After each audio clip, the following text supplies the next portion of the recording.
여호수아 16, 17장 읽겠습니다.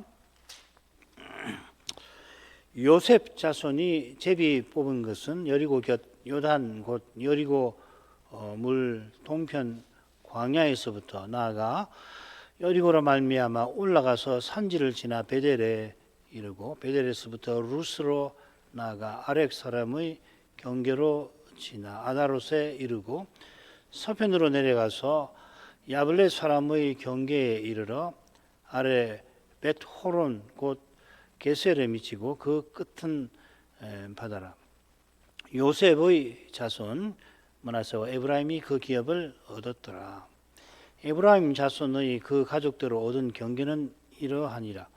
그 기업의 경계는 동으로 아다롯 아달에서 윗 벳호론에 이르고 또 서편으로 나아가 북편 믹무다에 이르고 동편으로 돌아 다낫 실로에 이르러 야노아 동편을 지나고 야노아에서부터 아도롯과 나라로 내려가서 여리고에 미치며 요단으로 나아가고 또 다부아에서부터 서편으로 지나서 하나 시내에 미치나니 그 끝은 바다라. 에브라임 자손이 그 지파가 그 자손의 지파가 그 가족대로 얻은 기업이 이러하였고 그 외에 므낫세 자손의 기업 중에서 에브라임 자손을 위하여 구별한 모든 성읍과 촌락도 있었더라. 그들이 게셀에 거하는 가나안 사람을 쫓아내지 아니하였으므로 가나안 사람이 오늘날까지 에브라임 가운데 거하며 사역하는 종이 되니라. 므낫세 지파를 위하여 제비 뽑은 것은 이러하니라. 므낫세는 요셉의 장자이었고 므낫세의 장자 마길은 길르앗의 아비라. 그는 무사이어서 길르앗과 바산을 얻었으므로 므낫세의 남은 자손을 위하여 그 가족대로 제비를 뽑았는데 그들은 곧 아비 에셀의 자손과 헬렉의 자손과 아스리엘의 자손과 세겜의 자손과 헤벨의 자손과 스미다의 자손이니 그들의 가족대로 요셉의 아들 므낫세의 남 자손이며 헤벨의 아들 길르앗의 손자 마길의 증손 므낫세의 현손 슬로브앗은 아들이 없고 딸뿐이요. 그 딸들의 이름은 말라와 노아와 호글라와 밀가와 디르사라. 그들이 제사장 엘라설과 눈의 아들 요수아와 방백들 앞에 나와서 말하기를 여호와께서 모세에게 명하사 우리 형제 중에서 우리에게 기업을 주라 하셨다 하매 여호와의 명령을 따라 그들에게 기업을 그 형제 아비 형제 중에서 주므로 요단 동편 길르앗과 바산 외에 므낫세에게 10분깃이 돌아갔으니 므낫세의 여손들이 그 남자손 중에서 기업을 얻은 가닥이었으며 길르앗 땅은 므낫세의 남은 자손에게 속하였더라. 므낫세의 경계는 아셀에서부터 세겜 앞 믹무다스에 미치고 우편으로 가서 엔 다푸아 거민의 땅에 이르나니 다푸아 땅은 므낫세에게 속하였으되 므낫세의 경계에 있는 다푸아 읍은 에브라임 자손에게 속하였으며 또 그 경계가 가나 시내로 내려가서 그 성읍 그 시내 남편에 이르나니 므낫세의 성읍 중에서 이 성읍들은 에브라임에게 속하였으며 므낫세의 경계는 그 시내 북편이요 그 끝은 바다며 그 남편은 에브라임에 속하였고 그 북편은 므낫세에 속하였고 바다가 그 경계가 되었으며 그들의 땅의 북은 아셀에 미치고 동은 이사갈에 미쳤으며 이사갈과 아셀에도 므낫세의 소유가 있으니 곧 베스안과 그 향리와 이블루암과 그 향리와 돌의 거민과 그 향리요 또 엔돌 거밀과 그 향리와 다나 거민과 그 향리와 무기토 거민과 그 향리들 새 높은 곳이라. 그러나 므낫세 자손이 그 성읍들의 거민을 쫓아내지 못하며 가나안 사람이 결심하고 그 땅에 거하였더니 이스라엘 자손이 강성한 후에야 가나안 사람에게 사역을 시켰고 다 쫓아내지 아니하였더라. 요셉 자손이 여호수아에게 말하여 가로되 여호와께서 지금까지 내게 복을 주심으로 내가 큰 민족이 되었거늘 당신이 나의 기업을 위하여 한 제비 한 분깃으로만 내게 주심은 어찜이니까. 여호수아가 그들에게 이르되 네가 큰 민족이 되므로 에브라임 산지가 네게 너무 좁을진대 브릿 사람과 루바임 사람의 땅 삼림에 올라가서 스스로 개척하라. 요셉 자손이 가로되 그 산지는 우리에게 넉넉지도 못하고 골짜기의 땅에 거하는 가나안 사람에게는 벳산과 그 향리에 거하는 자든지 이스라엘 골짜기에 거하는 자든지 다 철병거가 있나이다. 여호수아가 다시 요셉의 족속 곧 에브라임과 므낫세에게 일러 가로되 너는 큰 민족이요 큰 권능이 있은즉 한 분깃만 가질 것이 아니라 그 산지도 내 것이 되리니 비록 삼림이라도 내가 개척하라 그 끝까지 내 것이 되리라. 가나안 사람이 비록 철병거를 가졌고 강할지라도 내가 능히 그를 쫓아내리라.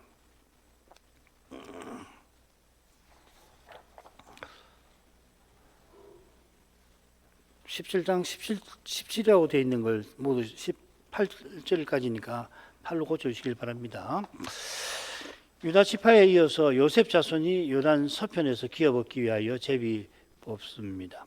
요셉 자손은 두 지파 곧 에브라임과 므낫세 지파인데 므낫세 반지파는 이미 동편에서 기업을 받았으니까 그 이야기가 또 나오죠. 나머지 반지파가 서편에서 기업을 받습니다. 이 부분의 줄거리를 간단히 보십시다. 16장 1절부터 4절까지가 머릿말이고 여기 요셉 자손의 기업의 경계가 나와 있습니다. 그리고 16장 5절부터 10절까지는 이 에브라임 지파의 기업이 어디인지가 언급되고 끝에 이제 문제점이 붙어 있습니다. 그리고 17장으로 가면은 므낫세 반지파의 기업이 더 길게 나오는 이유가 있죠. 나오는데요. 그리고 역시 끝에 문제점이 비슷하게 붙어 있습니다. 결과적으로는 똑같습니다.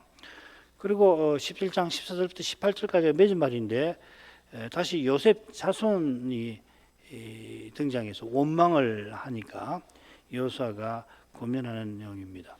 그러니까 가운데는 에브라임 지파 그리고 므낫세 지파 각각이 기업 얻는 내용이 나옵니다.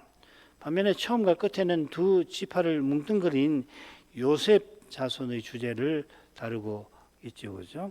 그래서 머리말에는 요셉 자손이 얻은 기업의 경계가 나오고 맺은말에는 그 기업과 관련해서 요셉 자손이 원망하는 내용이 언급이 되어 있습니다.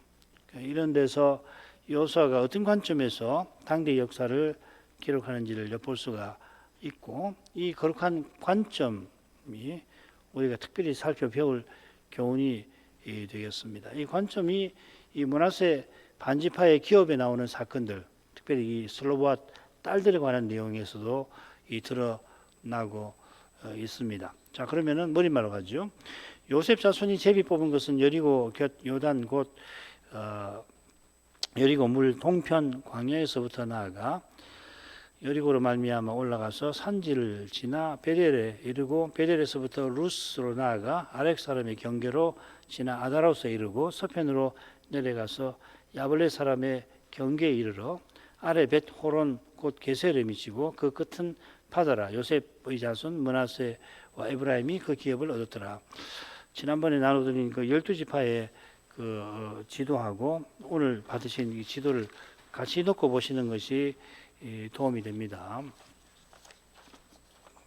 오늘 받은 지도는 사실은 좀 원래의 모습하고는 다르게 성경의 내용을 잘 이해하기 위해서 그렇게 만든 것이고 실제 모양은 12지파의 지도에서 보는 것이 좋죠. 처음에 요셉 자손이 제비 뽑은 것은 하고서 이 자손이 기업 얻는 일을 여호수아가 시작하고 있습니다. 그처럼 4절에 보면 요셉의 자손 똑같은데 의를 넣었네요. 그 기업을 얻었더라 하고 끝맺습니다. 우선 여호수아가 두 지파를 각각 다루질 않고 요셉 자손이라 다루는 의중을 간단히 생각해 봐야겠습니다. 그 의중은 요셉 자손을 유다 지파 바로 이어서 다루되 결국은 둘을 한데 다루는 데서 잘 드러납니다. 무슨 말이냐면 여호수아가 다른 7지파는 이 18장 11절부터 19장까지 해서 7지파를 또 묶어서 다루잖아요. 그들을 각각 함께 다루는 이유는 중간에 나오는 사건과 밀접히 관계가 되어 있습니다. 한중간에 나오는 사건이 실로의 속막을 세우는 일이고 그 전에 유다 지파하고 요셉 자손이 기업 얻는 이야기가 한데 나오고 나머지 7자손이 실로에서 장막 세운 그 다음에 뭉쳐서 나오고 있잖아요. 그죠? 그러면 실로에 회막을 세운 것을 여호수아가 언급하면서 이유를 이렇게 이야기를 합니다. 그 땅이 이미 그들의 앞에 돌아와 복종하였음이나 이스라엘 자손 중에 그 기업의 분별을 얻지 못한 자가 오히려 7지파라 이렇게 됐습니다. 여호와께서 친히 가나안 전쟁을 대성으로 이끄셨지만은 유다 지파와 요셉 자손을 제외한 7지파는 아직 기업의 분별을 얻지 못한 상태였습니다. 그래서 여호수아가 이를 책망하고 기업 얻는 일을 이제 독려를 하지요. 실로의 회막을 세운 일과 지파들이 기업 얻는 일이 서로 긴밀하게 연결되어 있어서 여호수아는 이러한 방식으로 이 셋째 대목의 줄거리를 구성했던 것입니다. 여러 주석을 보면 18장 1절부터 10절까지를 이어 나오는 7지파의 분배와 붙여서 이해하는 경우가 많은데 그보다는 이렇게 보는 것이 더 좋아요. 여호수아서에서 17장까지는 성막이나 제사가 직접 언급되질 않고 있습니다. 다음 시간 해도 되는 이야기인데 잘 아시는 대로 요단을 건넌 후에 유월절을 지켰죠. 그렇다면 틀림없이 거기 성막을 쳤고 거기서 공적 제사와 화목제를 번제단에서 드렸겠죠. 그런데 직접 언급하지 않습니다.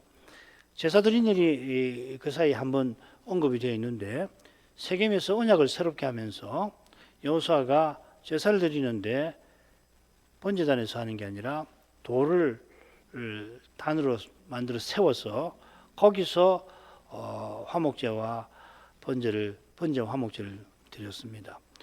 이건 성막이 세워지기 만들어지기 전의 언약 제사를 드리는 그 방식이죠, 그죠? 뭐 이후에도 몇 번 나옵니다. 가나안 예를 들면 다윗 때도 한번 그랬죠, 그죠? 그건 다음 이야기하죠.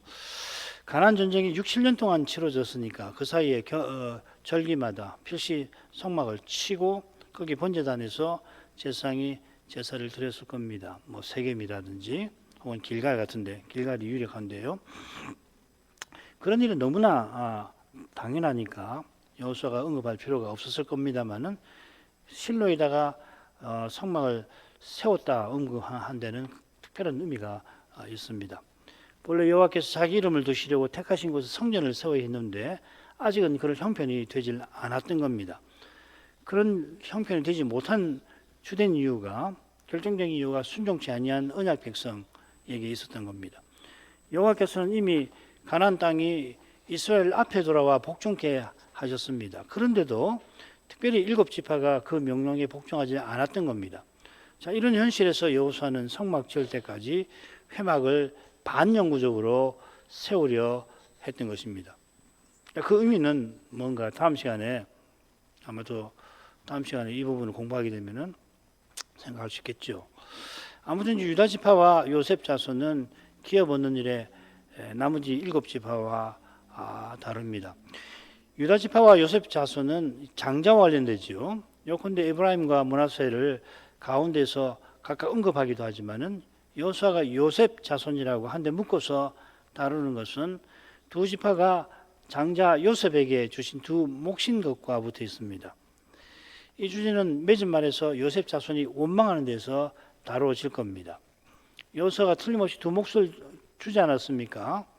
그리고 땅을 보면은 상당히 커요. 뭐 유다보다는 조금 작긴 하지만은 뭐 동쪽 므낫세까지 합하면은 뭐 땅이 유다보다 적다고 할 수 없죠, 그죠? 더 크죠, 그죠?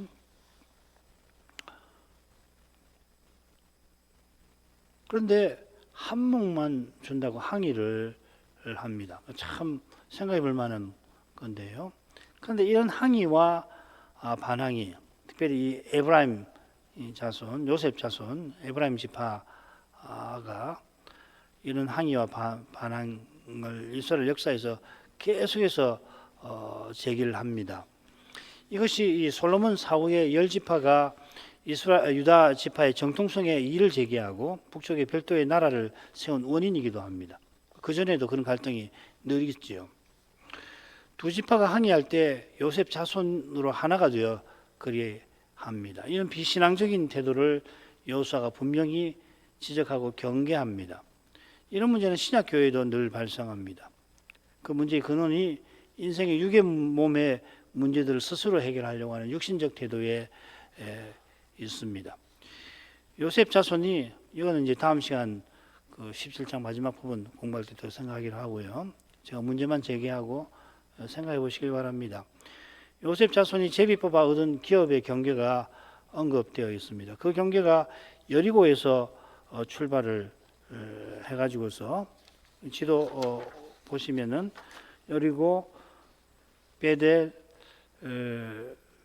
그리고 베델에서 아다롯 계속 밑에 그 에브라임 지파가 있는데 에브라임 지파의 남쪽 그 경계잖아요. 여리고 그 다음에 베델 아다롯 이렇게 쭉 나옵니다. 그리고 서쪽으로 계속 가서 이 벳호론 아래 벳호론 그리고 게셀 이렇게 나오죠, 그죠? 그러니까 이건 에브라임 지파의 남쪽 경계가 되는 겁니다. 베델에서 루스로 이렇게 번역을 했지만 사실 루스는 이 베델의 옛 이름이죠, 그죠? 같은 곳입니다. 그러니까 베델 곧 루스에서 아다롯에 이렇게 새기는 게 좋습니다. 요셉 자손의 경계를 언급하는데 남쪽 경계만 언급을 합니다. 자연히 이 에브라임의 남쪽 경계가 되고 이건 이 베냐민과 단과의 경계가 되는 것이겠죠, 그죠? 왜 그렇게 이 남쪽 경계만 언급하는지 의중을 다 알기는 어렵습니다. 생각해 볼 때 훗날 요셉 자손이 유다 지파와 대립한 사실, 그러니까 이 에브라임 밑에 오른쪽으로 그 베냐민이 있잖아요, 그죠? 그 여리고에서 베델, 뭐 아다롯까지 이 지역이 다 그 베냐민 지역이잖아요. 이 베냐민하고 유다 지파가 함께 움직이는데 나머지 지파는 이 에브라임 지파와 결탁을 해가지고서 이 유다 지파와 이 대립하는 그런 역사와 이 무관치 아니한 것 같아요. 벌써 이런 어떤 그 성향이 보인 것이 아닌가 생각이 듭니다. 요컨대 유다와 베냐민 지파 이북은 곧 다른 지파들이 요셉 자손의 영향을 받은 것을 이 여호수아가 암시하는 것이 아닌가. 이건 이스라엘 역사를 살필 때 매우 중요한 점입니다. 자, 그 다음으로 가죠. 에브라임 자손의 그 가족들을 얻은 것의 경계는 이러하니라. 그 기업의 경계는 동으로 아다롯 아딸에서 윗 벳호론에 이르고 또 서편으로 나아가 북편 믹무다에 이르고 동편으로 돌아 다하나 실로에 이르러 야노아 동편을 지나고 야노아에서부터 아다롯과 나하라로 내려가서 일고에 미치며 요단으로 나아가고 또 다포아에서부터 서편으로 지나서 가나 시내에 미치나니 그 끝은 바다라. 에브라임 자손의 지파가 그 가족들을 얻은 기업이 이러하였고 그 외에 므낫세 자손의 기업 중에서 에브라임 자손을 위하여 구별한 모든 성읍과 철락도 있었더라. 그들이 겟셀에 거하는 가나안 사람을 쫓아내지 못하였으므로 가나안 사람이 오늘날까지 에브라임 가운데 거하며 사역하는 종이 되니라. 요수아는 요셉 자손의 남쪽 경계를 언급을 하고 아까 우리 살핀 비슷한 지명들이 나왔죠. 그리고서 에브라임 자손이 그 가족들이 얻은 그 경계를 설명을 합니다. 먼저 동쪽에 아다롯 아딸에서 아다롯하고 아다롯 아딸하고 같습니다. 출발해서 벳호론에 나아가 서편 바다에 지중해에 이릅니다. 지중해에 딱 다 있는 건 아니에요. 지중해는 단이 차지하는데 지중해 쪽이라고 생각하시면 됩니다. 베델이 에브라임 지파에 속하고 아다롯보다 동쪽인데 앞서 베델을 언급해서 그러는지 여기는 빠져 있습니다. 요컨대 먼저 에브라임 지파 남부 경계가 나오고 있습니다. 이어 북편이 나오는데 믹무다 가운데 세겜 옆에 믹무다가 있죠, 그죠? 거기 출발해서 오른쪽으로 동쪽으로 다나 실로 그 다음에 동편 야노아 그 다음에 이르죠. 믹무다는 11장 7절에 세겜 근방에 있다고 되어 있고요. 에브라임과 므낫세의 경계선에 나옵니다. 그 위쪽은 므낫세잖아요. mik무다에서 야노아 사이에 다나 실로가 있고, 이건 여호수아 18장에 실로가 다른 곳입니다.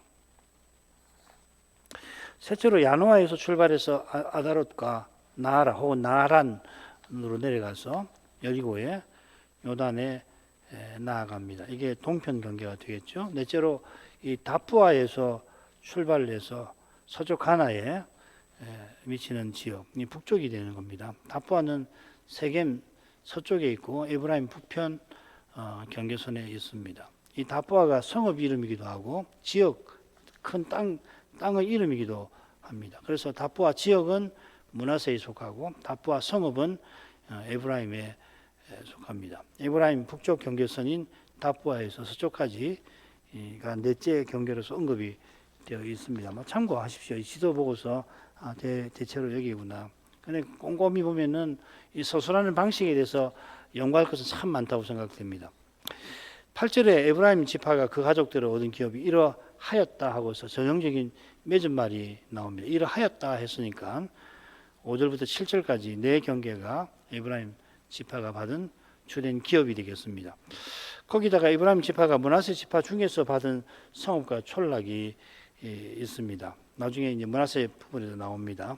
므낫세 지파가 기업으로 받은 지역인데 일부 성읍과 촌락을 에브라임 지파가 소유했습니다. 그 연유가 뭔지 참 알긴 어렵습니다. 이건 뭐 다른 지파하고도 관계되는데 야곱이 장자인 므낫세보다 차자인 에브라임에게 더 큰 복을 준 것과 결부를 시켜서 설명하는 일이 있는데 저는 잘 설득이 잘 안 됩니다.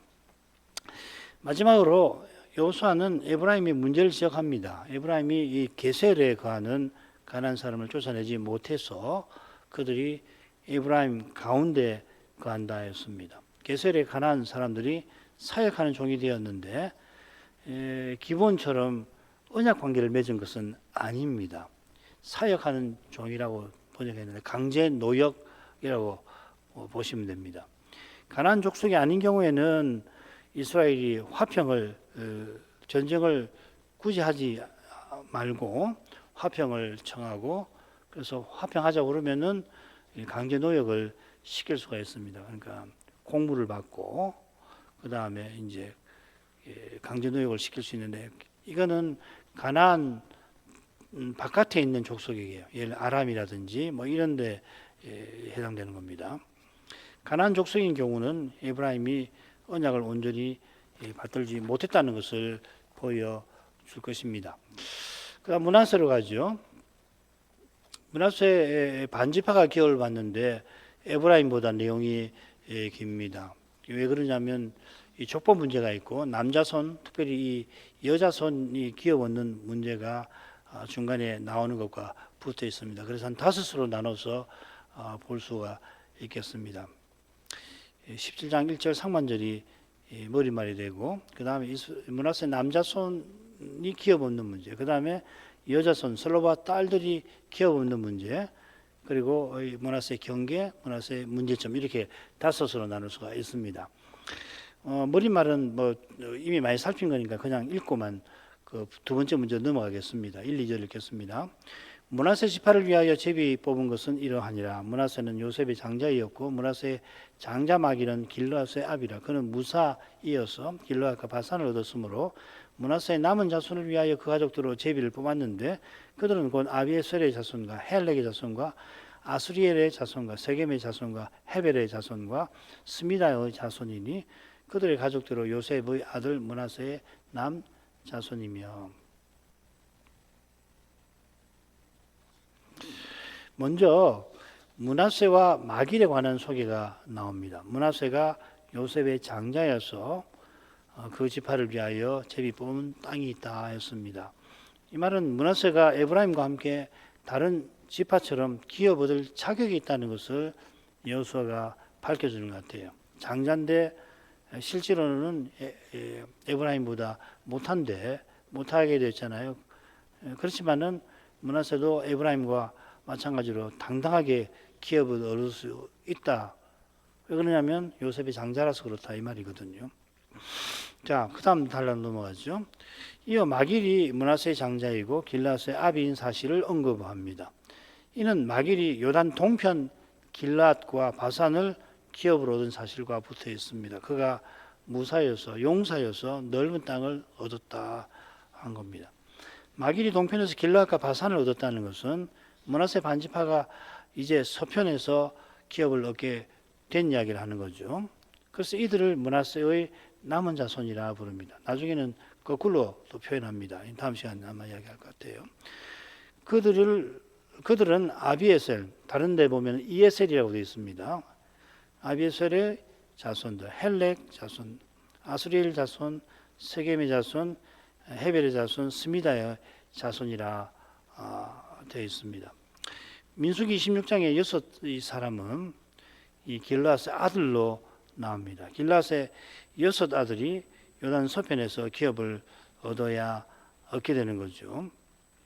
여호수아 13장에 요단 동편 땅을 마길 자손에게 주셨다 했듯이 마길이 므낫세의 장자고, 성경 기록을 보면은 이 마길이 므낫세의 유일한 아들 하나 있는데 처백에서 다른 이스라엘 여인이 아닌 다른 여인에서 얻은 아들이 죽어버리죠, 그죠?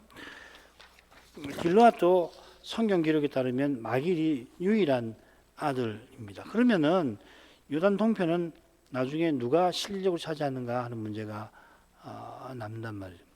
성경을 읽어보면은 이 마길도 그다음 길르앗도 다 외동아들인데, 그런데 지금 이 길르앗의 6 아들이 서편에서 땅을 얻으면 동쪽은 누가 얻느냐는 문제가 사실 생기잖아요. 이해가 되십니까? 그래서 족보 문제를 이야기하는 거예요.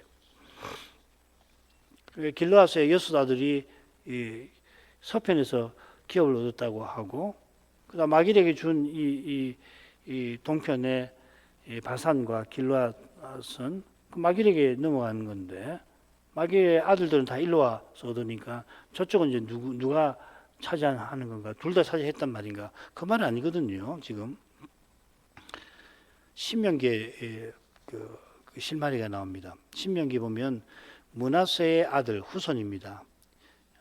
직계 아들이 아니고 후손. 아들이란 말 쓰지만 손자도 고손자, 정손자도 아들 아니에요. 야일이 바산을 차지한 이야기가 나옵니다. 이 야일은 누구냐면은 므낫세의 손녀가 유다의 손자인 헤스론과 혼인해서 난 스굽이라는 사람의 아들입니다. 헤스론의 후손이면 유다 지파여야 하잖아요.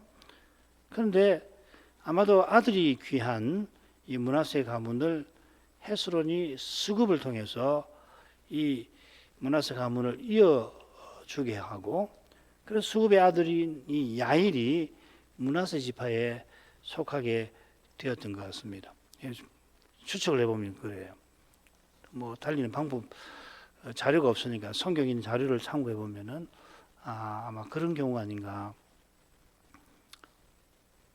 한 지파 안에서도 이제 가족, 예를 들면 룻기가 그런 거 아니에요, 그죠? 보아스를 통해서 결국 엘리멜렉의 가문의 기업이 이어지도록 하는 것과, 보아스 자신의 이 기업이 있고 엘리멜렉의 기업이 있는데, 엘리멜렉하고 말론 기론이 다 죽어버리잖아요. 그래서 이제 룻이 보아스와 혼인해서 자식을 낳아서 오벳을 낳아서 오벳이 양쪽으로 기업을 이어주게 했을 거라고 짐작되는데, 그 비슷하게 야일도 그러지 않았나. 근데 야일은 이 유다 지파는 사람이 많으니까 아예 여기 므낫세 쪽으로 보내가지고서 기업을 잇게 한 게 아닌가, 그렇게 추측을 하는 겁니다. 그렇지만 므낫세 지파의 가족 관계가 성경에 모두 나오는 게 아니라 지금 말씀드린 건 다 짐작할 뿐입니다. 아무튼지 길르앗의 6 아들의 후손은 요단 서편에서 기업을 얻었고, 동편은 다른 사람들이, 바산은 야일이 얻었고, 그다음 나머지는 잘 모르겠습니다. 저는 제 지식으로는 그 정도입니다. 자, 이들은 당연히 남 자손인데 그렇게 말하는 이유가 이제 이어집니다. 이게 중요합니다. 헤벨의 아들 길르앗의 손자 마길의 증손 므낫세의 현손 슬로보앗은 아들이 없고 딸뿐이요. 그 딸들의 이름은 말라와 노아와 호글라와 밀가와 디르사라. 그들이 제사장 엘르아살과 눈의 아들 요사와 방백들 앞에 나와서 말하기를 여호와께서 모세에게 명하사 우리 형제 중에서 우리에게 기업을 주라 하셨다 하며 여호와의 명령을 따라 그들에게 기업을 그 아비 형제 중에 쓰므로 요단 동편 길르앗과 바산 외에 므낫세에게 10분깃이 돌아갔으니 므낫세의 여손들이 그 남자손 중에서 기업을 얻은 까닭이었으며 길르앗 땅은 므낫세의 남은 자손에게 속하였더라. 이 므낫세의 현손 그러니까 헤벨의 아들인데요. 이 슬로바스는 아들이 없고 딸이 다섯이 있습니다. 아버지가 돌아가시니까 다섯 딸이 모세에게 나가서 우리 아버지 이름이 이스라엘 중에 없어지지 않도록 자기들이 기업을 얻게 해달라고 청하죠. 민수기 27장 예전에 하나님께서 하신 일 최 목사님 아침 성경 공부 시간에 우리가 다 했던 기억이 나는데 우리 어린 학생들은 기억이 날지 모르겠네요. 모세가 이들의 사정을 여호와께 아뢰니까 여호와께서 그들이 말이 맞다 하고서 아들이 없는 이 경우에 딸이 기업을 얻도록 규례를 아예 세워주시죠. 이것은 이 나실인 소원을 떠오르게 하는 거룩한 율법입니다. 얼른 기업 얻는 일을 비롯해서 이 구약 언약의 이 제도든지 그 제도의 시행이 남성 중심으로 이루어지는 것 같습니다만은 그래서 남성들이 부족하고 결핍하고 또 부족이 있을 때에 여성을 멸시하는 일이 옛언약만 아니라 새언약에서도 비일비재했던 것도 물론 사실입니다만은 그러나 창세로 돌아가서 여호와께서 처음부터 여성을 돕는 배필로 지으셨죠. 이 돕는 배필이라면 동등하다는 이야기고 이 돕는 자라고 하는 말은 항상 성경에서는 그 예외 없이 그 용례를 다 찾아보면은 항상 힘 있는 사람이 힘 약한 사람을 도와줄 때 쓰는 겁니다. 그래서 이 돕는 자라는 말은 여호와께 상당히 많이 절반 이상을 제 통계는 모르겠는데요. 그렇게 에제르란 말이 몇 번 나오는지 모르겠어요. 10번이 좀 넘었는지 그 중에 상당 부분이 여호와께 여호와는 나를 돕는 자시라 이렇게 쓰입니다. 힘 있는 사람이 도와주는 거죠. 우리 말에서는 돕는다 할 때에는 이 보조한다 하는 뜻이 있고 여성에게 썼을 때 이 보조자다 이렇게 생각을 하는데 성경 용례는 그렇지 않습니다. 뛰어나니까 권위에서 낮추신 거겠죠, 그죠? 언약의 복과 사명에 여성을 귀히 써주셨습니다. 나실인 서원이 좋은 여가 됩니다. 이 서원은 일반 백성이 심지어 여성이라도 서원하는 기간 대수상처럼 여호와를 섬길 수 있도록 하신 제도입니다. 제사장이 남성이지요. 그렇지만 모든 남성이 제사장 되는 거 아닙니다. 제사장 되는 사람은 굉장히 제한됩니다. 레인 전부도 아니죠. 레인이 아니라 아론 가문에 태어난 남자만 제사장 되는 거 아니에요. 유다 지파에도 왕이 배출됩니다만은 다윗 가문에서 배출되고 다윗 자손이라고 다 왕이 오르는 게 아니죠. 하나 왕이 되는 거 아니에요. 선자는 세습제가 아니라서 더더욱 그렇죠. 왕직이나 제사장직은 세습적인데 부모 자식대로 이어지는데 선지자는 그렇지 않잖아요. 그게 더 그렇습니다. 그처럼 여호와께서 때때로 여성을 선지자로 세우시고 귀히 쓰셨습니다. 대표적으로 옛 경륜에는 네 사람 미리암, 드보라, 훌다, 안나는 누가복음이 나오지만은 옛 언약에 속한 여선지자라고 봐야 되겠죠. 드보라는 더더구나 사사이기도 했고 그래서 당시 이 장군 같은 사람이 바락이니고 바락도 믿음 있는 사람인데 겁이 나서 전쟁에 나가기를 주저하니까 드보라가 격려해서 전쟁에 나가게 하잖아요. 그러니까 달리 말하면은 사사시대에 그 남성들이 얼마나 열악했다 하는 것을 이 사건을 통해서도 잘 알 수가 있죠. 하나님께서 창세 때 세우신 질서를 세상 마지막까지 유지하시니까 통상 남성이 언약의 직분을 맡게 하십니다마는 이런 통상적 질서 위에서 여호와께서 비성하게 여성들을 직분에 친히 세워서 주의 일에 쓰셨던 겁니다. 예외적이지만은 직분에 세우셨죠. 직분에 세움 받지 않았지만 한나 같은 이는 자기가 여종이라고 하는 분명한 사명의식을 갖고서 아들을 구합니다. 이거는 아내의 소명을 이루는 거 아니에요. 그리고 그 아들 사무엘을 나실인 서약을 쫓아들여서 이 나실인 서온 의미를 알고서 그 서약을 아들을 관련해서 서약을 하는 거 아닙니까? 그래서 사사시대가 가장 어두워가던 그때 한나는 실로 귀히 수임받았습니다. 그처럼 나오미와 룻을 떠나서는 다윗 왕의 등장을 생각하기 어려운데 두 여인이 심지어 직분은커녕 과부의 몸으로 아내의 소명을 이루는데 남편이 없는데 아내의 소명을 과부의 몸으로 이루려고 하지 않았습니까?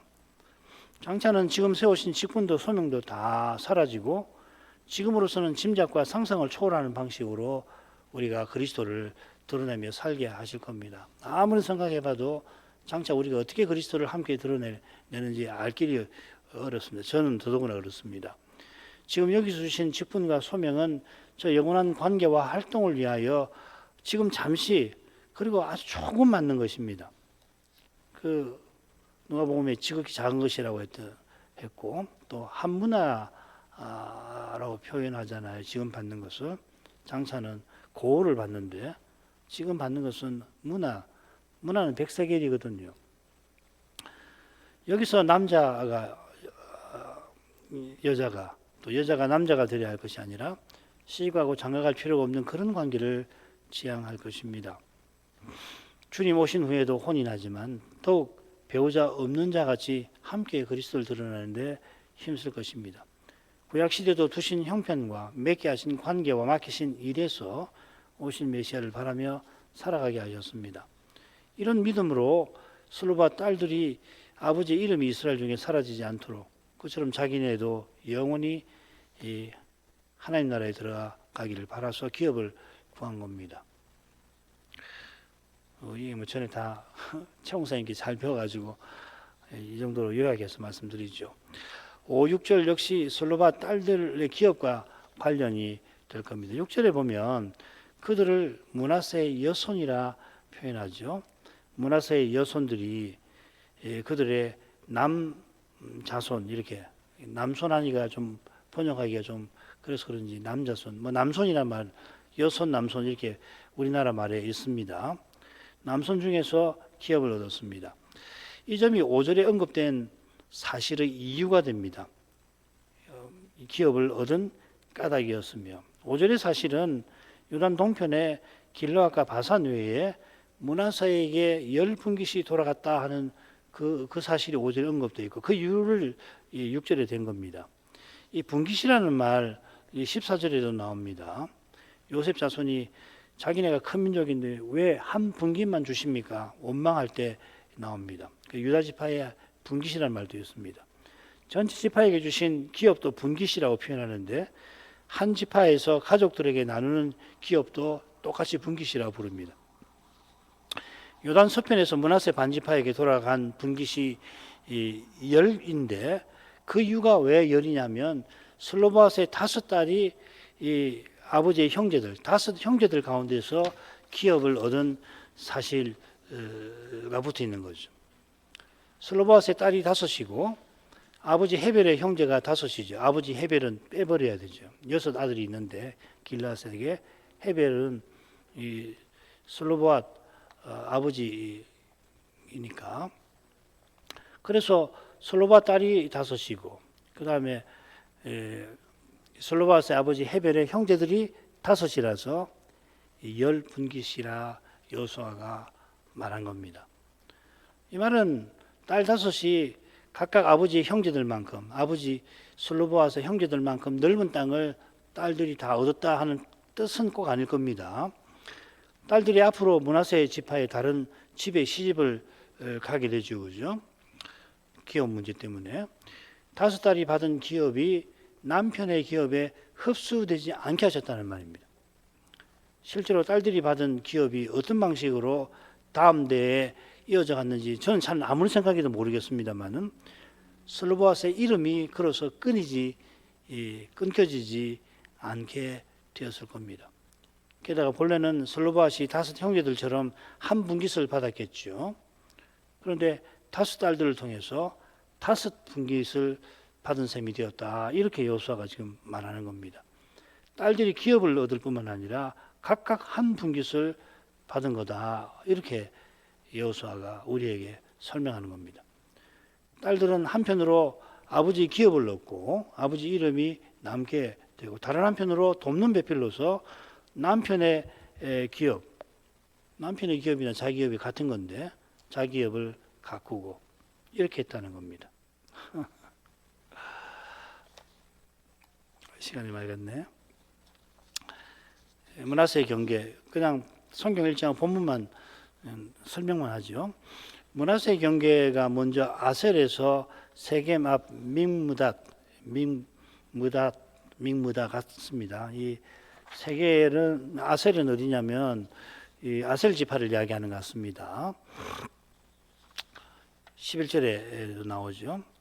아셀은 므낫세 지파의 서북 쪽에 있습니다. 전에 나눠드린 12지파의 지도를 보시면 나옵니다. 그러니까 북쪽에서 이 남쪽까지 경계가 표시되어 있는 겁니다. 믹무닷에서 우편으로 엔 다프와 거민의 땅으로 경계가 이어집니다. 아까 말씀드린 대로 엔 다프와 또는 다프와 땅은 므낫세에게 도가고, 그 다음에 그 경계선에 있는 다프와 성읍은 에브라임 자손에게 속했다 했죠. 믹무닷에서 우편으로 다프와 땅이 나온다고 그랬는데 우편은 남쪽이라는 말입니다. 이건 이스라엘 방해하고 늘 관계되죠. 예. 우리도 동서남북이라고 그러는데 이스라엘은 항상 이 동쪽을 바라보면서 방위가 결성되는 거죠, 그죠? 그 남쪽은 오른편이 되는 겁니다. 동쪽으로 눈이 동쪽으로 향하면 오른편은 남쪽이 되고 왼편은 북쪽이 되고 뒤는 서쪽이 되고, 이게 이스라엘 행진할 때도 마찬가지고 그렇죠. 이 성막하고 성전하고 관계되는 방위 개념이죠, 그죠? 가나 시내는 므낫세 지파의 남쪽 경계에서 서쪽 지중해 쪽에 있는 거죠. 이 지역의 므낫세 성읍 중에 몇은 에브라임에게 속하고 이름이 나오질 않습니다. 이어서 므낫세 인접한 지파들을 언급하는데 남쪽에는 당연히 에브라임이고 북쪽에는 아셀, 역시 북쪽이 이제 동쪽에는 이사갈이 있죠. 이사갈과 아셀의 므낫세의 소유가 있습니다. 베스간, 이블로암, 돌, 엔돌, 다하낙, 무기토. 이 엔돌, 다하낙, 무기토는 뭐라고 그러냐면 새 높은 곳이라고 불러서 고지라 이 말이죠. 세 군데 고지다, 언덕이다 이 말입니다. 이사갈과 아셀의 기업이 아직 정해지지 않은 시점이죠, 그죠? 그 지파는 18장 후반부부터 나오니까 여호수아가 기록할 시점에는 다른 지파의 경계도 다 알고서 이런 이야기를 하는 겁니다. 이건 뭐 7지파 할 때도 살펴보도록 하죠. 문제점. 그러나 므낫세 자손이 그 성읍들의 거민을 쫓아내지 못하며 가나안 사람이 결심하고 그 땅에 거하였더니 이스라엘 자손이 강성한 후에야 가나안 사람에게 사역을 시켰고 다 쫓아내지 아니하였더라. 므낫세도 기업 얻는 일에 부족한데 에브라임보다 더 부족하죠, 그죠?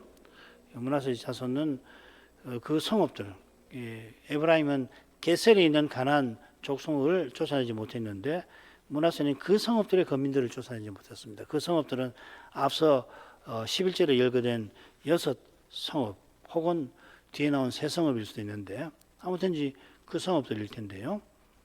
그 못하다가 이스라엘이 힘을 얻은 후에 강제 노역을 시켰지만 쫓아내지는 못하게 됩니다. 그 이유가 어디 있느냐? 17장 마지막 부분에 있고, 이건 다음 시간에 공부하는 것이 좋겠습니다. 이 정도 하죠.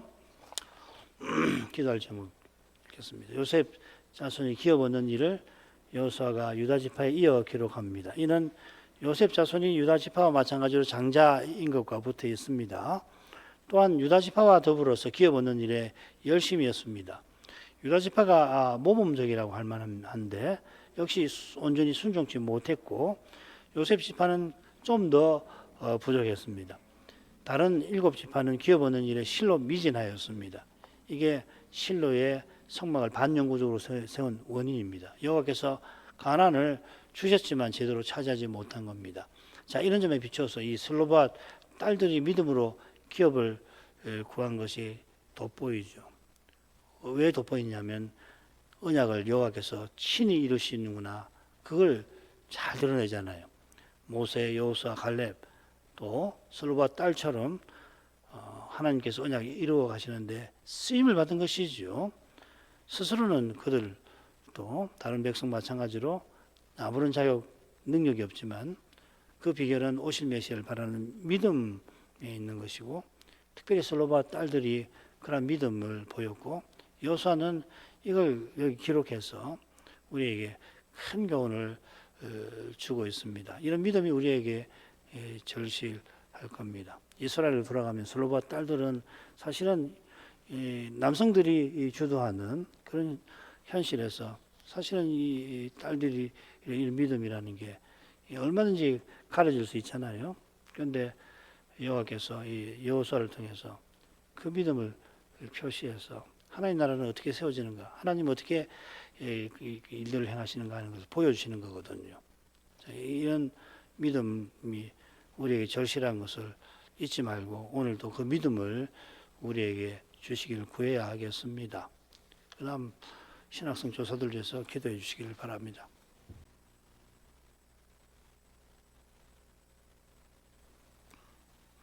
기도하였습니다. 자비로우신 아버지, 여호수아 시대에 주께서 행하신 일들을 살피게 하셔서 감사드립니다.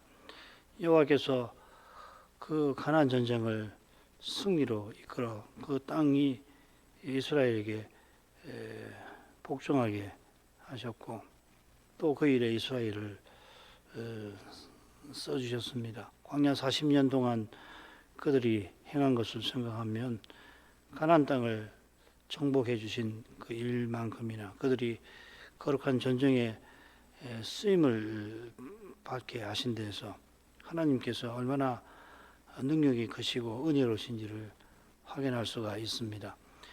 이제 정복당한 땅으로 각 지파가 가족대로 기업을 얻어서 거룩한 사명을 이루고 걸어서 여호와의 영광이 그 땅에 나타나야 했지만은 놀랍게도 유다 지파 요셉 자손이 그나마 그 일을 제대로 감당했을 뿐이고, 다른 7지파는 이상할이 많지 그 일에 둔하고 부족하였습니다.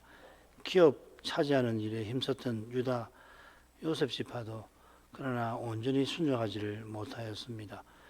유다 지파가 특별히 가장 중요한 예루살렘을 차지하지 못했고, 그 결과로 다윗 시대까지 여부 사람들이 거기 살았으며, 요셉 자손도 에브라임도 므낫세도 가나안 족속을, 에브라임은 게셀에 있는 가나안 족속을, 므낫세는 여러 성읍에 사는 그 족속들을 쫓아내지를 못하였습니다.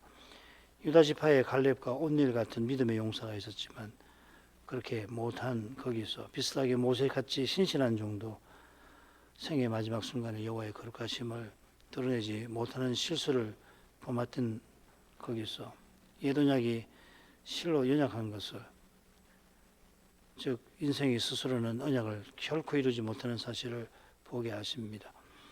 오직 여호와의 종으로 오신 여호와께서 친히 언약을 이루셨습니다. 그처럼 그래서 신실한 종을 일으키시고 그 일에 써주신 것을 이 저녁에 보게 하십니다. 에브라임도 므낫세도 주의 앞에 부족하고 부족하던 그때에 특별히 요셉 자손은 기업 얻는 일에 원망을 하였는데, 그런 때에 므낫세 지파의 그 슬로바앗의 딸들이 기업을 약속대로 받은 그 일에서 하나님께서 이 딸들을 통해서 친히 언약을 이루어 나가시는 사실을 보게 하십니다. 사사시대가 실로 얻은 그때에 한나를 통해서 여호와께서 그 시대의 문제를 친히 해결해 주셨던 것을 기억합니다. 사람의 생각이 심지어 신자의 깨달음마저도 현실의 벽에 봉착할 때에 하늘의 주께서 인생들을 깨닫게 하시는 것보다 훨씬 뛰어난 방식으로 친히 주의 뜻을 이루어 나가신다는 이것을 저희는 잊지 않게 해 주옵소서. 솔로와 딸들이 믿음으로 행한 그 일이 여호수아나 갈렙이나 온 일이 행한 일에 얼마나 비글 만한지 사람들은 이렇게 저렇게 평가를 할 수 있겠지만 가장 뛰어난 믿음의 일도 여호와께서 그를 믿게 하시고 믿은 그를 통하여 친히 이루신 것임을 저희는 늘 중요하게 볼 수 있어야 하겠사옵나이다. 그리할 때만 사람이 견디지 못하는 고난의 현실에서도 말씀의 거룩한 빛을 통하여 그 현실을 이기고 나갈 수가 있게 되겠사옵나이다. 사람의 눈에는 그 걸음이 목숨 잃는 결과를 가져올지라도 주께서는 순결한 믿음을 통하여 또 능력 있게 그 일을 이루실 것입니다. 이러한 믿음을 이제도 참으로 구하옵나이다. 그 믿음으로 보아야 할 것을 보며 중요한 것을 붙들고 그것을 위해서 주님께 아뢰며 살아갈 수 있도록 하옵소서. 그 기도하는 순간 온 세상에 홀로 있는 것 같이 느껴질 때 주님의 교회가 온 세상에 존재하며 함께 주의 이름을 부르고 있다는 사실을 깨닫게 하셔서 담대하게 주의 그 영광을 찬송하며 살아갈 수 있게 하옵소서. 예수님 이름으로 기도합니다. 아멘.